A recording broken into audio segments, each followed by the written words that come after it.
Hello, ladies and gentlemen. Welcome to my YouTube channel.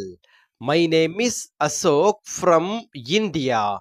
Today, I am going to share my speech about the person Valerie Fulton.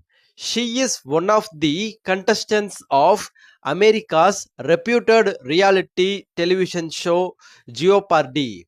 People can watch her performance in Jeopardy game show on May 15, 2026.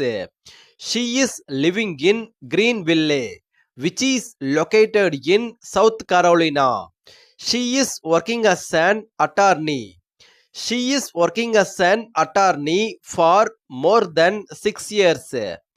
She is working as an attorney at Fulton and Barr, which was founded in the year 1983. She worked as a summer law clerk. Let me speak about her education qualification. She is having JD degree in law.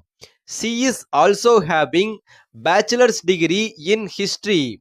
She studied in Washington and Lee University School of Law.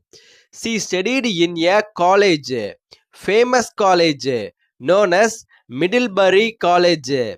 She also studied in high school, reputed high school, known as Greenville Senior High School. She can able to speak 3 languages, English, Spanish and Portuguese. All the best to Valerie Fulton madam for earning more cash prize from Jeopardy game show. Thank you very much for watching my video. Please click the subscribe button if you want to get latest Jeopardy updates.